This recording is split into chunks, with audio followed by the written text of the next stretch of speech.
Et action les amis! Dans la poche. Un truc long et noir dans la poche. Ce n'est pas le zizi de Victor Bermeau, ne vous en faites pas. Attendez! Salut à vous mes gueux et mes gueux, c'est le clochard magique Toine Hollaback en direct du Japon, en direct de Tokyo, qui a un caca d'œil dans l'œil, même dans les deux yeux. Bref. Laissez-moi balancer ça. Salut tout le monde, j'espère que tout le monde va bien. Bienvenue dans cette vidéo qui est un FAQ, foire aux questions. Ça fait depuis un bon moment que je voulais en faire une. J'en ai pas vraiment eu l'occasion avant parce que... Voilà, enfin je vais pas me justifier de toute manière. Mais je vais répondre à beaucoup de vos questions très indiscrètes, à savoir déjà pourquoi est-ce que j'ai une phalange coupée. Voilà, donc je vous laisse imaginer pourquoi est-ce que quelqu'un qui vit au Japon, qui travaille dans certains milieux, a une phalange coupée. Voilà, donc vous saurez tout dans cette vidéo et je vais également parler d'autres questions qui sont de l'ordre du personnel. Je pense que vous allez vous régaler. Curieux que vous êtes. On se retrouve après le générique. Stop, pas le générique tout de suite. N'oubliez pas de liker, d'activer la cloche, de vous abonner, de commenter et également de déjà me suivre sur les réseaux sociaux @AirForceToine sur tout ce qui existe. Voilà, vous connaissez les moments qui sauvent la vie et maintenant on peut lancer le générique. On se retrouve après.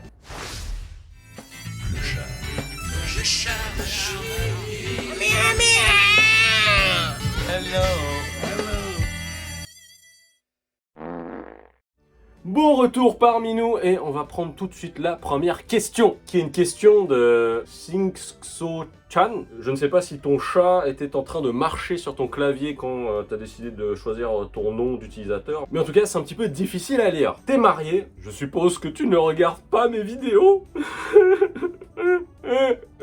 Oui, je suis marié avec Kiko, que vous voyez assez souvent dans mes vlogs d'ailleurs. Bah, si vous voulez en savoir plus, n'hésitez pas à aller regarder nos autres vidéos ensemble, hein. On va souvent manger des petites choses ensemble, on va se faire des balades, on va visiter des endroits et tout et tout. Et d'ailleurs, je ferai une vidéo pour vous dire comment est-ce qu'on s'est rencontré avec ma femme, parce que c'était une histoire un peu... Bah, j'ai couru quoi, voilà. Donc oui, je suis marié, et j'ai même fait une vidéo durant laquelle ma femme et moi faisions notre bague de mariage. Je vais mettre le lien quelque part ici, voilà. Ouh là là, attends, ça c'est la question la plus longue du monde. Enfin, je sais pas pourquoi est-ce que ça me fait un truc d'une longueur pareille. Xian Bangma, ça fait plaisir de te voir ici. Salut, salut. J'espère que ça va bien si loin à l'est. Oui, on est à l'est. J'attends midi, car oui, midi normalement c'est l'heure à laquelle sortent les vidéos. À quand le premier enfant ? Voilà, je pense que mon expression faciale veut tout dire. Pour l'instant, c'est pas encore prévu. On aimerait bien, et d'ailleurs, on se demande si le Japon, c'est vraiment un bon endroit pour avoir un enfant. Je vais pas trop m'éterniser dessus, mais j'avais déjà fait une vidéo dans laquelle je parlais du système de l'éducation au Japon et quel impact ça avait sur les enfants. Car pour rappel, j'ai travaillé comme professeur ici au Japon pendant plus de 5 années. Donc je vous mets également le lien vers la vidéo, n'hésitez pas à aller regarder ça. Et ouais, je trouve que, à moins d'avoir un gamin, peut-être que tu envoies dans le système international, je sais pas, je pense que c'est pas génial d'éduquer un enfant ici peut-être, à mon avis, hein, tu vois, il y a des personnes qui sont très contentes, mais ayant travaillé comme prof, ayant vu comment ça se passe au niveau de l'éducation, ça fait pas envie en fait. Ton taf actuel, tout simplement, maintenant je ne travaille que en tant qu'illustrateur. Et il m'arrive également de faire 2-3 activités un petit peu à droite à gauche pour mettre du beurre dans les épinards, dont YouTube, hein, donc n'oubliez pas que vous pouvez me donner de l'argent. Pardon, je m'emporte. Enfin, n'oubliez pas qu'il y a en effet moyen de soutenir mes efforts artistiques et j'allais dire vidéoludiques, mais c'est complètement faux, en passant par le Tipeee ou évidemment les gestes qui sauvent la vie, partager, commenter, etc. Donc par ailleurs, c'est assez rigolo parce que j'ai reçu ma toute première monétisation YouTube qui était celle de 100 € et je l'ai reçue après plus de 2 ans. Mieux vaut tard que jamais, mais c'est vrai que c'est pas du tout rentable pour le moment, hein, mais en tout cas ça me fait surtout plaisir. Je fais ça par passion et vivement que ça pète. Donc ça, je compte sur vous également. Ça roule? Oui, grosso modo, ça roule. Je suis dans un mode où j'ai une espèce de paix de l'esprit en ce moment et j'espère que ça va continuer comme ça. Le marché du hentai au Japon, ça paye où? Alors ça c'est une bonne question. Alors le marché du hentai, oui, ça paye beaucoup et tu peux souvent voir dans les conventions ici, notamment le Comic Con. Putain, je sais même plus si ça s'appelle le Comic Con. En fait c'est pour vous dire à quel point est-ce que tout ce qui a trait à l'univers du manga game, je suis complètement déconnecté parce que ça m'intéresse pas vraiment, hein, c'est bizarre à dire. Mais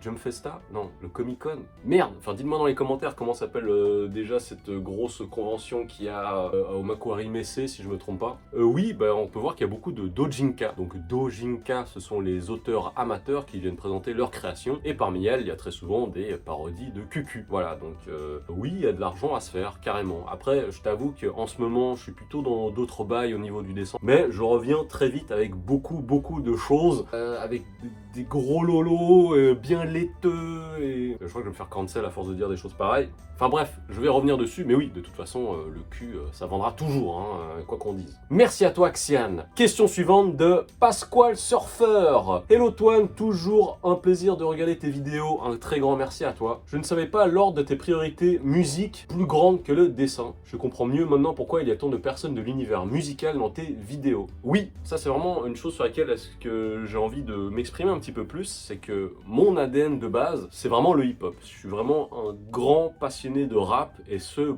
beaucoup plus, mais beaucoup plus par rapport à tout ce qui est manga, Japanimation, jeux vidéo et même Japon. Pour être très honnête avec vous, si j'ai l'occasion d'être à New York dans une cave sombre dans le Bronx, avoir une battle ou un concert underground où des gens se donnent des coups de couteau, enfin quand même pas les coups de couteau, non merci. Mais ça c'est plus mes ambiances que d'aller voir un temple avec des jeunes filles en yukata traditionnel ici au Japon. Voilà, c'est vraiment, je suis beaucoup plus dans la musique. J'aurais peut-être une question pour le prochain FAQ, que voici. Tu es d'origine asiatique, Vietnam il me semble, c'est correct. Ma famille est originaire de Saigon et de Dalat. Dalat qui se trouve au centre du pays, mais toujours dans la partie sud du Vietnam. Y a-t-il des similitudes culturelles avec le Japon, ou pas, plus qu'entre un Ukrainien et un Suisse? C'est une très bonne question, et c'est un sujet que j'avais déjà abordé dans la vidéo dans laquelle je parlais du fait que je ne parlais pas japonais, mais que ça ne m'empêchait pas pour autant d'avoir beaucoup d'amis japonais. Alors, les similitudes, évidemment, il y a un petit peu les trucs de base, hein, ça va te sembler un petit peu bateau. C'est tout ce qui est un petit peu les valeurs familiales, le côté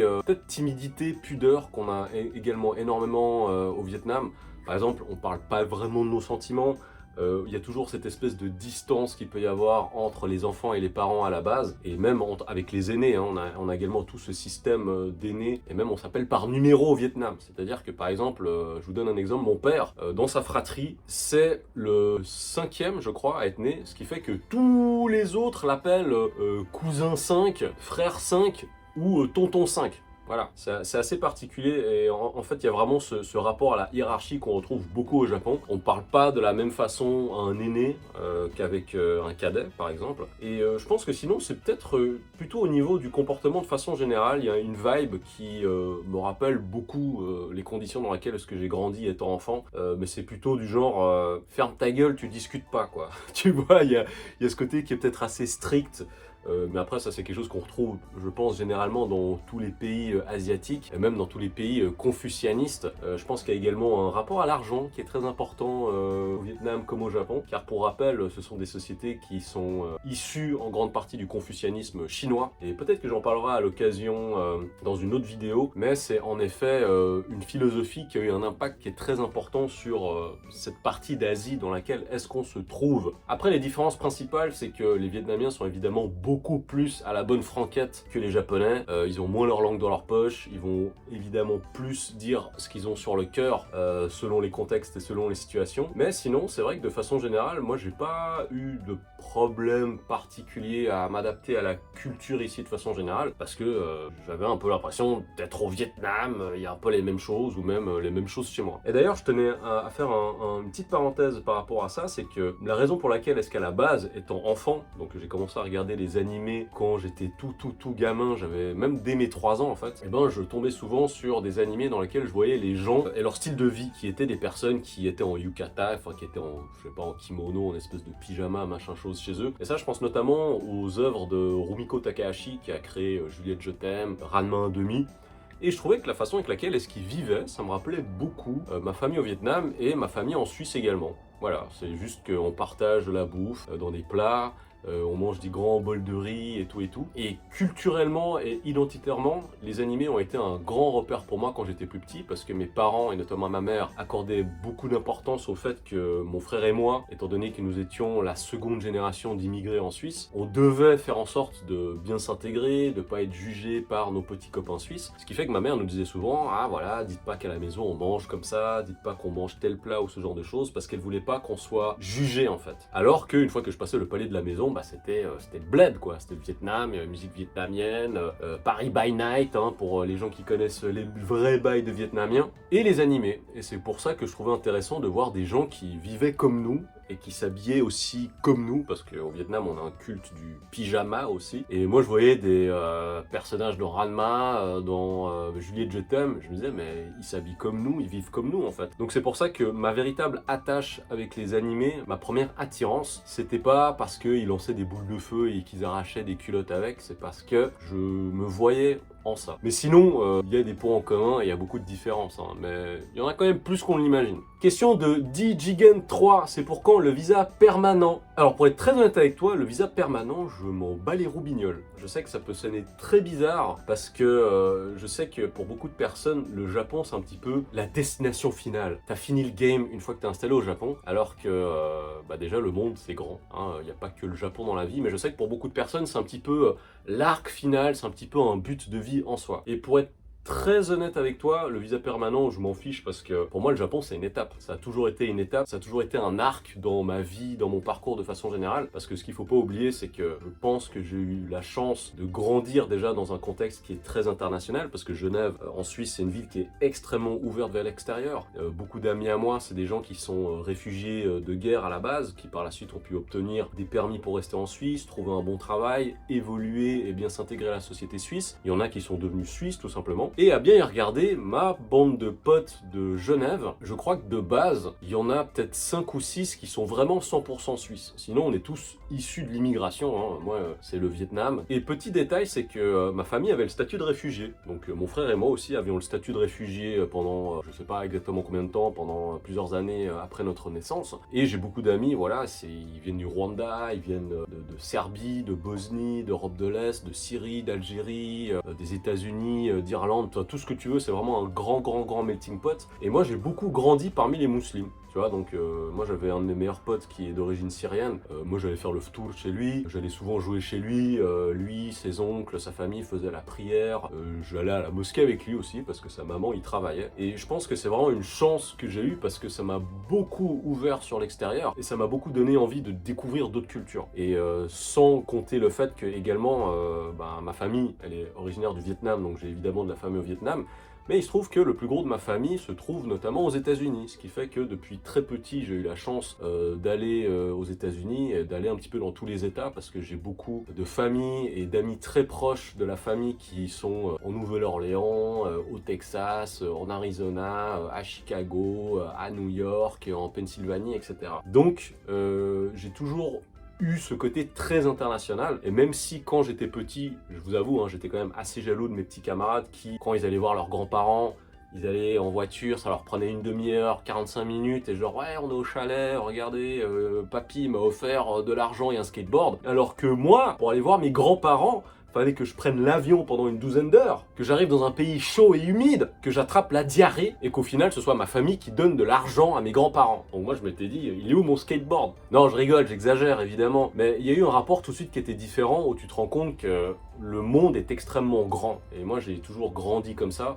Et même étant petit, ça peut vous paraître bête, mais j'ai grandi en écoutant de la musique vietnamienne et de la musique anglophone. Donc chez nous, il n'y avait pas vraiment cette appétence, hormis ma mère, pour la musique francophone en fait. Ce qui fait que moi, je connais hein, les France Gall, les Aznavour, je connais. Mais nous, notre playlist était très riche. C'était du U2, du MC Hammer, du Marvin Gaye, du Aretha Franklin, du Beatles, du Elvis Presley, etc. Et d'ailleurs, c'est aussi comme ça que, assez tôt, ça m'a beaucoup ouvert sur l'anglais en fait. Et autre fait qui est assez amusant, c'est que par la suite, avec le dessin, c'est une activité qui m'aura permis de beaucoup voyager et de me faire énormément d'amis dans le monde à l'international, notamment aux États-Unis. Et la chose qui est assez intéressante aussi, c'est qu'à la base, cette chaîne YouTube, je voulais la faire en anglais. Je ne voulais pas la faire en français parce que même mon public, attention, public, on s'entend, je suis pas Michael Jackson, et heureusement d'ailleurs, mais mon public de base sur les réseaux, ce sont des personnes qui sont anglophones parce que de tout temps, j'ai sur Instagram, Facebook, Twitter et tout, je communiquais toujours en anglais. Et c'est pour ça qu'en fait, tout ce qui est un petit peu communauté française et francophone, c'est vraiment par YouTube que c'est la première fois que j'ai une commu qui est purement French speaking quoi. De ce fait, je sais que le monde est grand, je sais qu'il y a des endroits qui sont beaucoup mieux que le Japon parce que Le Japon, hein, c'est bien, c'est confortable, la bouffe elle est bonne, les gens ils sont polis, mais c'est un pays qui est en train de couler. Ça, il faut quand même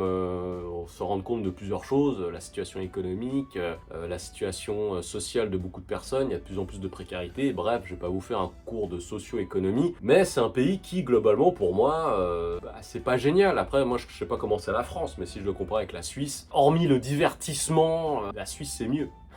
Il n'y a rien à dire là-dessus. Un salaire annuel au Japon, en Suisse, tu peux te le faire en un mois, qu'on soit d'accord là-dessus, tu vois. Donc non, c'est pour ça que pour moi c'est un arc, et je sais pas, j'ai même pas forcément envie de rester ici jusqu'à la fin de mes jours, je vous le dis très honnêtement, et que peut-être, hein, et je peux comprendre, et je respecte la décision de tout un chacun, s'il y a des gens qui veulent vieillir ici, passer leurs vieux jours ici et mourir ici, bah grand bien leur face, mais je pense pas faire partie de cette catégorie, ce qui fait que le visa permanent, je m'en fiche. Je pense que j'ai vraiment la chance d'avoir une ouverture sur le monde, et je sais qu'il y a des endroits qui sont beaucoup mieux sur certains aspects. Donc n'oubliez pas, hein, essayez d'être heureux chez vous avant tout, c'est le plus important. Question de The 5 2000. 5 2000, va falloir choisir, hein. Est-ce que t'es 2005 Bref, on va pas faire de la numérologie. Salut Toine, de quelle année nous proviens-tu? Ben, je viens du futur. Ça, c'est du passé. Du futur, vous voulez dire? Si tu préfères. Je viens d'une année qui n'existe pas encore dans votre monde, dans votre dimension. Je viens de Taured. Enfin, je sais pas si vous avez entendu parler de cette anecdote où apparemment il y a un gars, il sera arrivé à l'aéroport de Haneda avec un passeport d'un pays qui n'existe pas. Voilà, peut-être que je viens de là-bas. Non. Alors écoute, je vais répondre à ta question par une autre question. À votre avis, de quelle année est-ce que je viens? Dites-le moi dans les commentaires, s'il vous plaît. Yotanu. Salut Yotanu, comment vas-tu? Pourquoi as-tu autant de charisme? Bah écoute, c'est une bonne question. Et je ne sais pas pourquoi. Je ne pourrais pas te répondre, mais c'est en effet une très bonne question, parce que c'est vrai que je trouve que j'ai beaucoup de charisme, je sais. Quel culot. Non, alors ça va te paraître un petit peu bête, je vais essayer de répondre sérieusement à une question qui était une blague de base, et en plus elle est faite par quelqu'un que je connais, hein, salutations à toi Steve. Je pense en fait que, à la base, je suis quelqu'un de plutôt, je dirais pas forcément réservé, mais j'aime pas les gens, enfin pardon, je vais le dire autrement.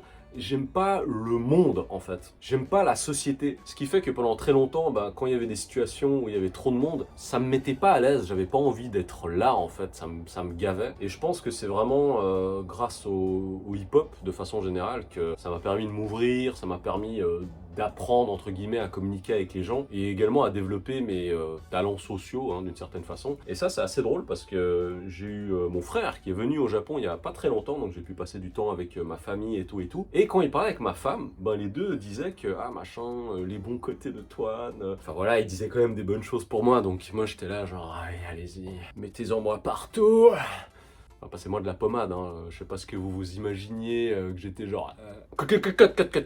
Bref. Et en fait, le truc qu'il disait, c'est que Toine, c'est quelqu'un qui a un comportement social qui est très bien. Voilà, je sais pas trop comment vous l'expliquer, mais c'est-à-dire que je pense aussi la raison pour laquelle est-ce que je m'en sors bien au Japon socialement avec des Japonais, bien que j'ai pas le japonais de Shakespeare, enfin je dis n'importe quoi, enfin on dit normalement l'anglais de Shakespeare, le japonais de Monsieur Yamamoto, voilà, on va dire ça comme ça, j'arrive tout de même à me faire énormément d'amis, à faire également de rencontres qui sont très importantes dans ma vie, parce que je pense que mon talent social, entre guillemets, c'est de savoir garder une distance, savoir donner de l'espace aux gens, savoir à quel moment est-ce qu'on peut demander des choses, on peut discuter de certaines choses, et c'est surtout juste respecter l'autre individu, tu vois. Et je sais pas si on peut vraiment parler de charisme de ce point de vue-là, mais je pense que c'est juste que à partir du moment où tu sais comment te comporter en société, afin de laisser les gens tranquilles et de les respecter en même temps, c'est ça qui va faire que les gens, j'imagine, vont t'apprécier. Et c'est ça qui est assez drôle, c'est que des fois, il y a des gens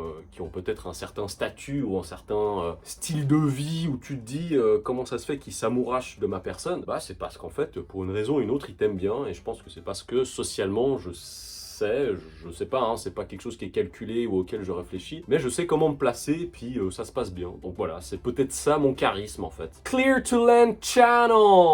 Hola le Toine, comment s'est passée ta première rencontre, ou plutôt première création d'amitié avec un japonais quand tu t'es installé au Japon? Facile, difficile, plus facile de créer de l'amitié avec des femmes ou des hommes, etc. Je parle vraiment des japonais et pas des amis expatriés. C'est une très bonne question, puis ça tombe très bien qu'elle soit posée ici parce que ça me permet vraiment de de faire une suite à la question qui la précède. Et ça fait également écho à la vidéo que j'avais faite dans laquelle je disais que je ne parlais pas japonais. La première fois que je me suis vraiment lié, alors c'est difficile à dire, je vais pas forcément parler de la première fois que je me suis lié d'amitié avec un japonais, mais je vais vous parler juste d'un cas qui est un petit peu particulier, c'est que j'ai un ami japonais qui déjà n'est jamais sorti du Japon, qui ne pipe pas un mot en anglais du tout, et lui je le connais maintenant depuis 12 ans je crois, et lui je l'avais rencontré dans le bar dans lequel il travaillait, hein, encore, pour changer. Et en fait, comme d'autres japonais par ailleurs, il m'avait fait la déclaration que moi j'étais son tout premier ami étranger. Et que, bon, je pense que je suis même le seul d'une certaine façon, et que il appréciait certains côtés de ma personnalité, et je pense que quelque chose que les japonais apprécient énormément, c'est tout simplement la gentillesse. Parce que je pense que dans les sociétés occidentales, on a plutôt tendance à s'imposer. Ou en tout cas, selon certaines cultures, ça peut paraître pour du forcing, en fait. On a un petit peu l'impression que, ah voilà, j'arrive quelque part, donc forcément, j'ai déjà lu tel guide, j'ai déjà vu telle vidéo YouTube, donc je m'attends à ce que les choses, elles se passent comme ça. Et je pense qu'il y a peut-être aussi trop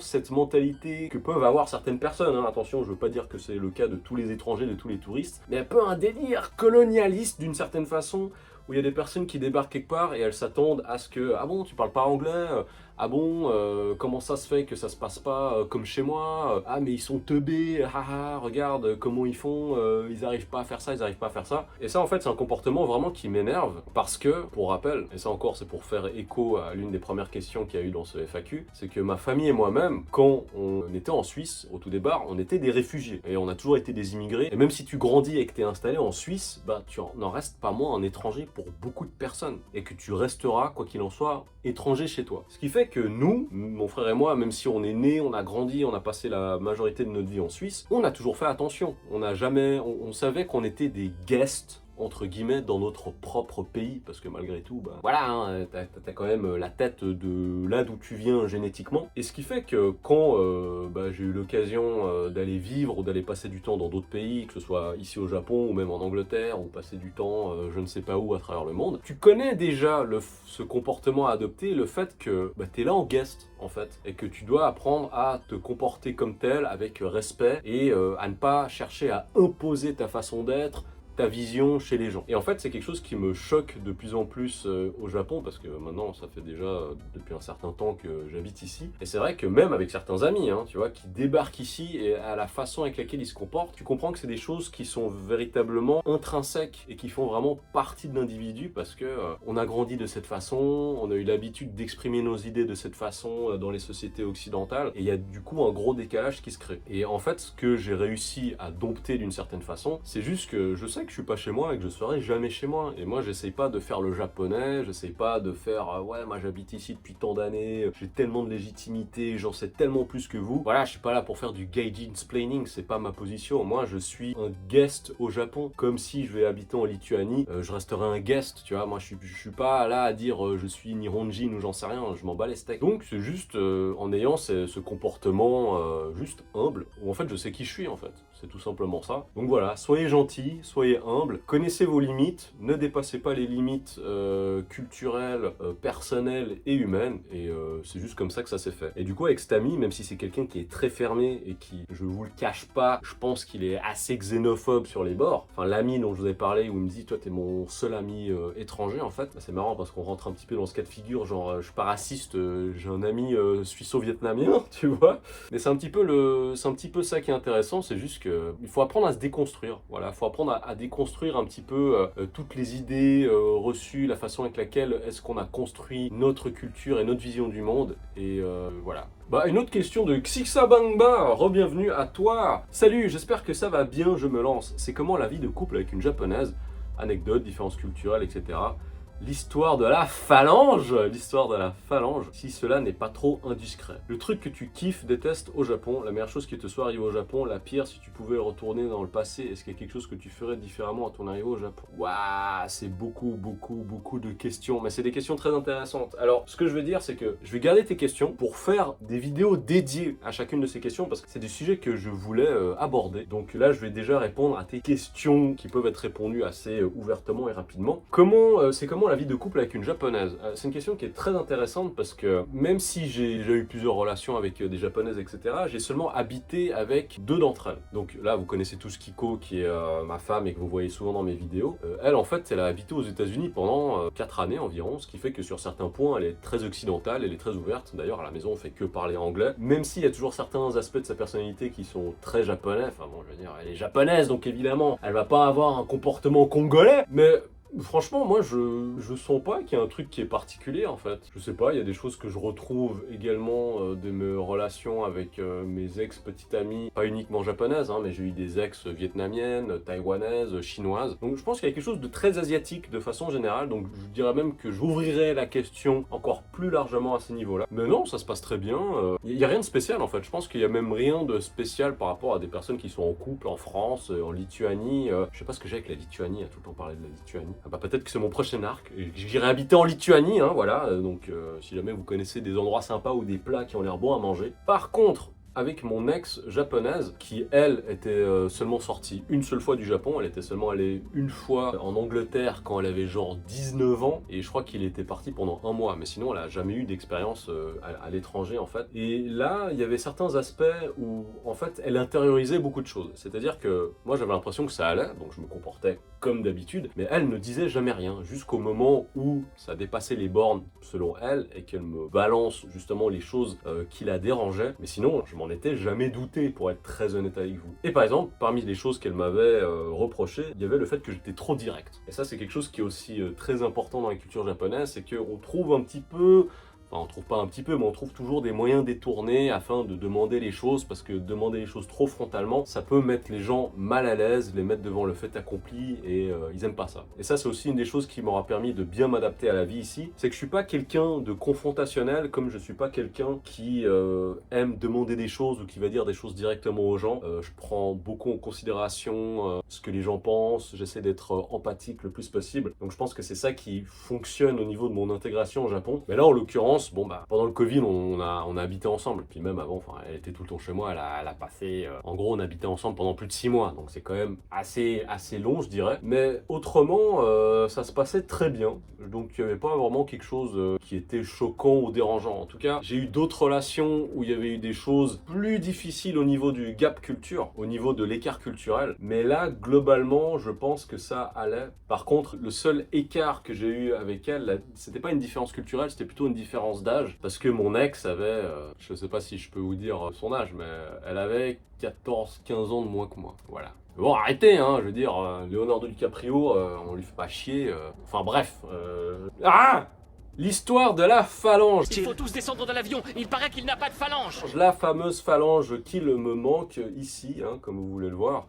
C'est-à-dire que ça, t'as vu depuis le podcast Nakayoshi, parce que j'avais abordé la question avec Selim. Donc si vous n'êtes pas encore abonné à la chaîne Nakayoshi, bah, n'hésitez pas, hein, tapez Nakayoshi Podcast, et c'est le podcast que j'ai avec le poteau Selim. Ah, vous savez quoi? Peut-être que j'en parlerai une fois de plus en détail. Je suis désolé, hein, je suis désolé pour le teasing, mais dites-moi dans les commentaires comment est-ce que vous pensez que j'ai perdu ma phalange, tout en prenant un petit peu en considération un peu mon profil, ce que vous connaissez de ça, ce que vous connaissez de moi, les gens que j'ai pu fréquenter, les milieux dans lesquels j'ai pu travailler, etc. Enfin voilà, ça m'intéresse, dites-le moi dans les commentaires. Et sinon, bah vraiment, je vais garder le reste de tes questions au chaud, parce que je pense que je vais même faire des vidéos dédiées à chacune de ces questions. C'est te dire à quel point est-ce que je te mets bien. Merci, Xixa. Pardon. Et on arrive à la dernière question de Jamelina Bloop 7205. Hi man. Pardon, ouais, c'est une question en français. As-tu prévu des collabs avec des rappeurs japonais? As-tu bu une binouze avec Miyachi, ou comptes-tu participer à un combini confession avec lui? Lol. En tout cas, merci pour ton post sur Run DMC, ça fait plaisir, ça me ramène loin. RIP Gem Master J Mizel RIP, vraiment signé Mamie Magique. Eh ben, Mamie Magique, est-ce que c'est le Mamie Voyante? Je vois que t'as Pépé, c'est Haralé, donc Mamie Magique, Mamie Voyante. Si tu connais Run DMC, ça veut dire que tu as certainement un certain âge. Alors, j'ai pas des collabs de prévus avec des rappeurs japonais, parce que pour être très honnête avec toi, je trouve que le rap japonais, it's not my cup of tea, hein. Je ne suis pas le public visé. Il fut un temps où j'écoutais beaucoup de rap japonais, notamment la scène J-Funk, c'est-à-dire la scène Japanese Funk, donc les gars ils se croient à Compton et puis ils font de la J-Funk. Parce que j'ai beaucoup d'amis et de connaissances du milieu, parce que je travaille avec le label Root Sound, à l'époque. Et du coup, je connais très bien des personnes comme Big Ron, les gars de Ghetto Inc, Richie, etc. Puis bon, j'ai aussi beaucoup fréquenté les gens du label à l'époque, les DS455 avec Kaida Bro, DJ PMX, etc., etc. Et est-ce que tu as bu une binouse avec Miyachi? Non, je n'ai pas bu une binouse avec Miyachi, mais j'ai déjà travaillé avec Miyachi parce que j'ai fait plusieurs couvertures pour lui en fait. Donc si vous allez regarder sur les plateformes de stream ou autres, peut-être que vous trouverez mes gribouillis, mes dessins. Donc non, Miyachi, j'ai déjà travaillé avec lui, comme j'ai déjà travaillé avec beaucoup de rappeurs japonais, notamment de la plus ancienne génération, avec notamment DevTech. Voilà, donc j'avais déjà fait des trucs avec DevTech. Enfin, c'était pour l'anniversaire d'un des gars de DevTech. J'avais déjà aussi dessiné pour AK69 de Nagoya. Sinon, les autres rappeurs japonais avec lesquels j'ai travaillé, comme j'ai dit avant, j'avais déjà travaillé avec des gens de chez Hood Sound. J'ai déjà dessiné pour Ozworld, j'ai déjà dessiné pour JP The Wavy, Yellow Box, Léon Fanorakis, Hideyoshi, Eric B. Jr. Je suis en train de faire le scan des personnes dans ma tête. Est-ce que j'en oublie? Santa Worldview, enfin voilà, c'est vraiment tous les gars un petit peu de la nouvelle génération. Ah, Lex, voilà, j'ai aussi travaillé avec Lex, donc c'est un peu tous les gars de la nouvelle génération en fait. Mais je veux dire très honnêtement, je trouve que le problème du rap japonais, c'est que, hormis le boom bap, il y a des bons trucs de boom bap que j'aime bien. D'ailleurs, à un moment, c'était prévu que je travaille avec des personnes comme Oni et Mouton, parce que je connais les personnes qui s'occupent d'eux, on va dire. J'ai aussi travaillé avec Haruko, qui est un OG de la scène. Je travaillais plusieurs fois avec lui, Haruko qui est un bon pote aussi. Et le truc, c'est que ça sonnait très méchant ce que je veux dire, mais le souci du rap japonais, c'est que ça copie trop le rap Quinri de façon générale. Même parmi les nouveaux gars, il y a vraiment trop ce côté un petit peu copier-coller, copie carbone, c'est pas mon délire. Alors après, il y a quand même certains trucs que j'écoute. Moi, j'aime beaucoup Lex, tu vois, Lex, j'aime beaucoup. D'ailleurs, il a travaillé avec Vladimir Cauchemar sur le morceau God, donc je vous invite vraiment à aller écouter ce morceau. Et gros bisous à Vladou. Et mais sinon, non, évidemment, s'il y a des gens qui me contactent et puis qui me donnent de l'argent, pardon. Mais évidemment, si j'ai des clients dans le milieu, il y a absolument aucun souci. Par contre, après, j'ai beaucoup d'amis qui sont dans la production en fait, et avec qui je m'entends bien et pour qui j'ai beaucoup de respect pour leur travail. Il y a notamment Tomoko Ida, qui est la première productrice japonaise à avoir été nominée aux Grammy Awards, donc vraiment grand big up à elle. Et elle, je l'adore, elle est adorable et je pense que très sincèrement, c'est la meilleure productrice au Japon. Parmi hommes, gars, chiens, chats, femmes, tout ce que tu veux, je pense que c'est la meilleure d'un point de vue national. Après, un autre très bon pote à moi, c'est Lil Yukichi, qui a été connu avant sous le nom de Cherry Brown en tant que rappeur, qui est un excellent producteur, j'adore ce qu'il fait. J'avais travaillé aussi avec lui à l'époque. Et lui, par ailleurs, il a quand même une assise qui est plus américaine, parce que bon, lui, il est moitié américain, donc il est moitié japonais, moitié nord-américain, donc forcément, il a une meilleure connaissance, on va dire, culturelle de la scène américaine, parce qu'il parle anglais aussi, alors que je trouve qu'il y a beaucoup d'appropriation culturelle dans le hip-hop japonais. Mais on en parlera parce que j'ai une vidéo dédiée qui est en cours d'écriture par rapport à ça. C'est vraiment, je pense, la vidéo la plus importante que je veux faire parce que c'est un rapport avec mon analyse du milieu hip-hop au Japon, en étant un étranger qui travaille dans le milieu du hip-hop nippon, qui connaît des acteurs assez importants, qui a travaillé avec des personnes qui sont en major ici, et aussi pour être quelqu'un qui connaît aussi très bien la scène hip-hop américaine. Et en effet, comme tu parlais de Run DMC, pour les personnes qui ne le sauraient pas, j'ai eu la chance de collaborer avec DMC du groupe Run DMC pour une série d'illustrations. Donc c'est un très grand honneur pour moi parce que j'ai grandi avec la musique de Run DMC. Et mon premier vinyle ever, quand j'avais 5-6 ans, c'était un vinyle de Run DMC. Et c'était mon trésor. C'était pour vous dire que même j'allais à l'école avec mon vinyle. Voilà, je sais pas ce que j'allais faire avec mon vinyle. Tu vois, il y a des enfants, ils vont à l'école avec leurs jouets, ils prenaient leurs figurines Chevalier du Zodiac, ils prenaient leurs peluches. Moi, je prenais mon vinyle de Run DMC. C'est quoi le délire? Mais c'est juste qu'en effet, moi, j'ai toujours eu ce rapport avec le hip-hop qui fait que... D'ailleurs, je me rappelle souvent, vu que c'était un vinyle et que c'était un single en fait, et du coup je demandais tout le temps à ma mère quand le morceau se finissait, soit de remettre l'aiguille au départ, soit de tourner le vinyle. Elle en avait marre parce qu'elle devait venir, je sais pas, toutes les 3-4 minutes, parce que pour moi j'étais un gamin, j'avais à l'époque, j'étais, comme je vous l'ai dit, j'avais 5-6 ans quoi. Donc, petite parenthèse par rapport à ça, car je pense que la chose la plus importante que j'essaye de faire, c'est d'avoir un impact sur la culture. Et je sais que c'est quelque chose dont j'avais déjà parlé dans la vidéo avec Excel Middleton. D'ailleurs, je vous invite à regarder cette vidéo parce que pour moi, c'est le moment où j'ai vraiment compris quelle était ma place au sein de la culture et qu'est-ce que j'avais vraiment envie de faire et à quel point est-ce que j'avais vraiment envie d'impacter la culture en général et pas travailler avec des gens parce que maintenant ils ont le buzz sur TikTok parce qu'ils sont connus. Pour moi, ça m'intéresse pas. Là, on parle de personnes qui ont été là à un instant T de la culture et sans qui la culture n'aurait pas existé et qui sont encore là, qui sont dans des Hall of Fame, qui sont des icônes et qui sont même des légendes à l'heure actuelle. Donc moi, c'est vraiment ce que j'ai envie de faire. Voilà, donc c'était la dernière question de ce FAQ. Vraiment, merci beaucoup pour toutes ces questions. Donc, je vais refaire des FAQ aussi, ne vous en faites pas. Il y a beaucoup de vidéos qui arrivent, donc n'oubliez pas, hein, c'est vraiment grâce à Pablo que le rythme des vidéos peut sortir maintenant aussi régulièrement. Donc Pablo, c'est pour rappel la personne qui m'aide pour les montages. J'ai mis dans la description son contact, si jamais, c'est un lien vers son Instagram. Voilà, si vous voulez soutenir les efforts de Pablo et moi-même, parce que pour moi le but ce serait qu'à terme je puisse payer Pablo. Oui, tout simplement, voilà, ce sont les idées et les objectifs du Clochard Magique. Évidemment, vous connaissez les gestes qui sauvent la vie. Vous likez, vous vous abonnez, vous partagez, vous lâchez un commentaire.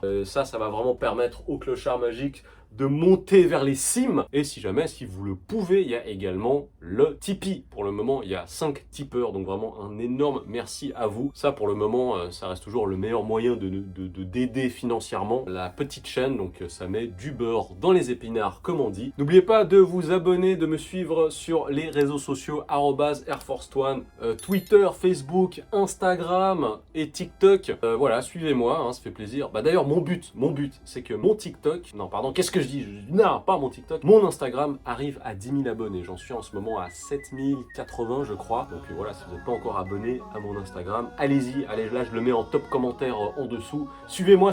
Et gros bisous à vous. Je vous aime. C'était le Clochard Magique qui vous fait des poutous.